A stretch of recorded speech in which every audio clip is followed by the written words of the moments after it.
Okay. All right. Great. So thanks, Billy, for taking the time to speak to me once more. And just for the purposes of our tape, you're okay with this being recorded for the use of KIT707? Yes, sure I am. Thank you, Erin. Fantastic. So, Billy, I've just got a couple of questions today. The first one is, what is TARDIS's overall vision or mission statement? Great, thanks. We actually did a bit of work in 2016 and worked with an external provider to try and come up and clarify what the purpose was for our business here. And rather than a mission as such, we really focused on what our passion is. And our passion is about a personalised, lifelong quality healthcare for the individuals, families and communities that we work in. So it's about those close long-term relationships that are really important to us. We then tried to, again, tease out what was really important to us as individuals, but also to the business. And we came up with 5 core values that really guide our behaviour and our thinking and everything that we do. So our values are our integrity, so we need to be able to ensure we do that. To show compassion, particularly, in the industry that we're working in, we felt that was very important. Respect for all. Continuous improvement, there's always something you can be doing better, and looking for that way to refine your processes and the way you approach things. And then our final one, of course, is our commitment to the best patient outcomes that we can achieve. So they're the things that do guide us, and they're very much...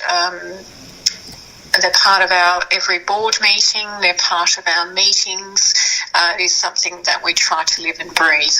Okay, great. Thank you for that. So going on from those, integrity, respect, what audit practices do you use to control who has access to data and information in TARDIS? So some of it, because of the ad hoc growth that we've had, some of the practices aren't as tight as I would perhaps like them to be. Nonetheless, they are in place. We have sign-on access differentiation depending upon what role you play within the business. So, for example, where I work in the administrative part of the business, we have access to a drive that none of our other practitioners, contractors or staff can actually access. So there's some differentiation there. There's things like our clinical notes, of course. There's audit trails to see who's gone in and accessed information. But depending on what role you have, you may not be able to access everything across the board. So it really is managed that way, and our technology, external technology providers manage that for us. And every new person coming on board, be staff or contractor, there is that understanding of what access to information they should have dependent on that role. Okay, great. So that's the technology side. You've got the sign-in process, which helps governs who can access what. What about physical, I suppose, records or data ports that you can physically access? How are they controlled? Yeah, we don't actually have a lot of physical records. Everything is saved in soft copy. With regard to, we have our medical clinics, but we also have our administration, which is off-site, so nobody can physically enter that. That's all by fob. Fob key. So there's that physical inability to do that. We have a number of physical security to determine who's been where as well. So we can rely on our CCTV footage should we need to. So they're the primary ways. Obviously with banking and various things, there's technology to stop you there. But as I say, patient records and information is fundamentally in soft copy, and now that we have gone to an external provider for a data centre, then there are a number of physical and technology limitations on who can access what where. Okay, that's great to hear. Thanks, Billy. So the final question I have for you today is, what was the main driver behind your recent acquisition process?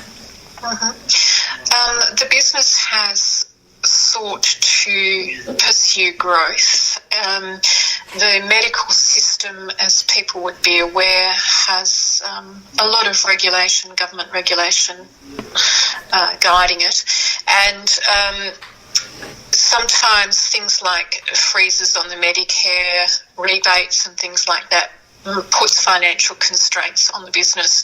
So one of the ways that you can improve financial outcomes is by getting synergies and having a number of businesses doing the same thing, so you get some critical mass. So in part, that has been part of it.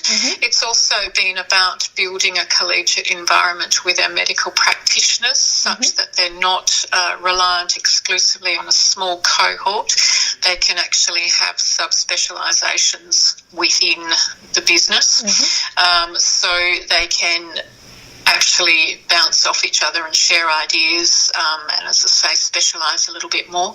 We also get the benefit of being able to invite a variety of whether it be specialists or people who can assist us in upskilling to ensure we provide a premium offering in the market. And as I say, synergies with regard to purchasing whether it be vaccines or a variety of consumables in the clinical space, some of those cost savings. So we can afford to buy state-of-the-art equipment when it's spread across a number of sites and those sorts of things. So size in that way gives us some advantages. Okay, great. So it sounds like there's a bit of a two-side story there. One is that the critical mass in being able to provide the high-quality service to your clients, but the other sounds like it's a bit of a collaboration, improving information and access to information to convert it into knowledge. Does that sound about right? Yes, absolutely. And as I say, just being able to deliver that good customer service where we might not be able to see somebody at one site, but having multiple sites, we can ensure that we have good delivery of service and that flexibility that comes from a slightly larger sized business. Fantastic. Okay, that's great. Thank you so much for your time today, Billy, and no doubt we will talk soon. Yep, look forward to it. Thanks, Erin.